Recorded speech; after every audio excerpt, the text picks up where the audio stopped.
4, we are looking at 4.6,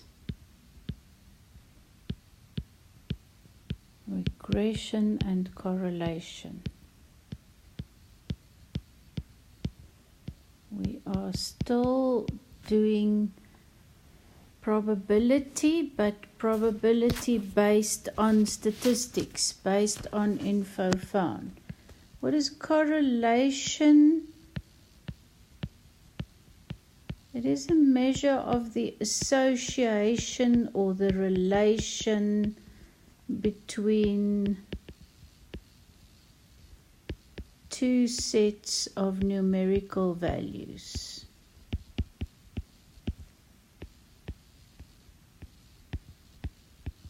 Right, so what do we mean by that? Well, you have often heard studies have been done that shows smoking causes lung cancer. Studies show that drinking alcohol during pregnancy causes brain damage in the baby. All of these things are a relation between one thing and another thing, between two sets of info. The numerical values will then be actually from studies done. So that's your statistics part, the experiments that you've done. So we're going to do an example where we say a number of students were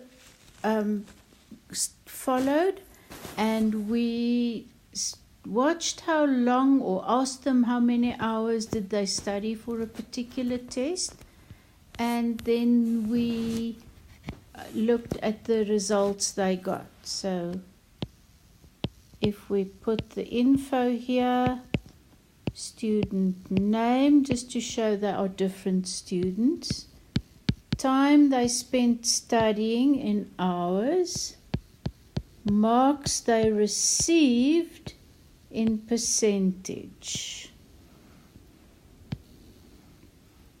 And the names are irrelevant, it's just to indicate that it was a lot of different students. So I'm just going to call them A, B, C, D. And we're going to say this was how each one reported how many hours he studied for this test. And this was the test results, the marks they got for their tests.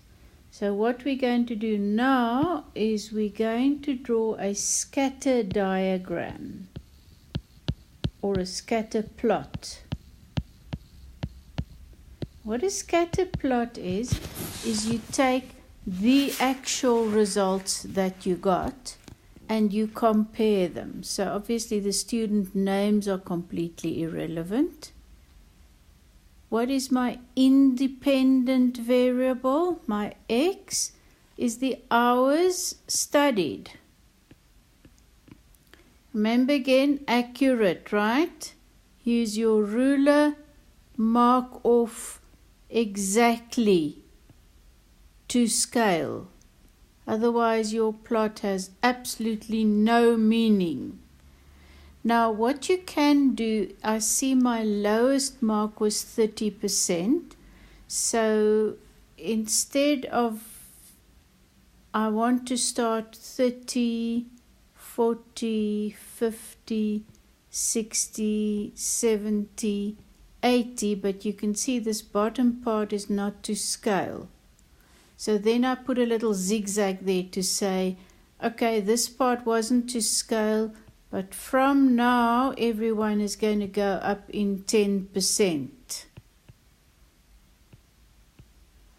So if your numbers start high and you don't want a whole long piece here at the bottom, then you can do that. So this is marks in percentage. Now you plot each one exactly. The guy who studied for 2 hours got 60%. I like to put a little cross, it's clearer than a dot. So where 2 and 60 come together, the one who studied for 5 hours got 80%, 1 hour got 30%, 4 hours got 70%. So that is my scatter plot. It's my actual information. Please note it is not a line graph. So you don't join these little crosses and make a zigzag type of line.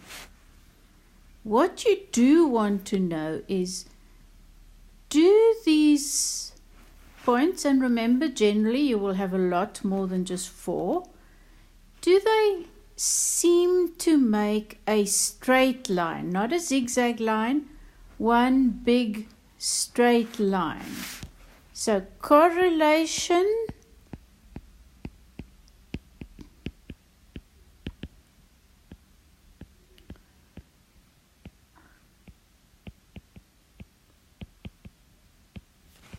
does a straight line closely, or maybe just roughly, fit the data? That's what we want to figure out. Okay. In part 2, we're going to look at how to actually calculate it. Here I'm just going to have a look and say, well, I could roughly, and remember this is just roughly. This is not what we call my line of best fit. This is just roughly. They do sort of roughly lie around, clustered around a straight line that is increasing. So even though I don't know the numbers yet, I do know that this one is a positive correlation because it's increasing.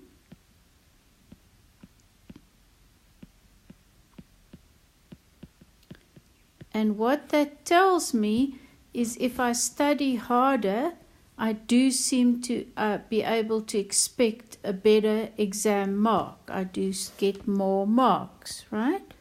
So let's just have a look generally at correlation. So a positive correlation,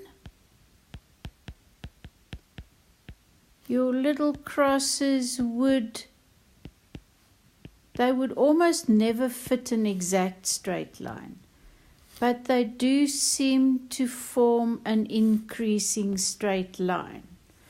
And how roughly or closely they are is going to come in the actual number value of the correlation, which we're going to look at a bit in the next section or in part 2. So a negative correlation would be if they do seem to, you can get a little one that's completely outside, but they seem to make a decreasing line. So maybe my example here would be more play, less marks. So then the x-axis will be the number of hours that I played. And then the y-axis would be the marks. So if I played a lot of hours instead of studying, I got less marks. That's a negative correlation. You can also get no correlation. In other words, you do a study and you find, well, actually these things don't have any relationship to each other. Then they would just not at all make any kind of line possible.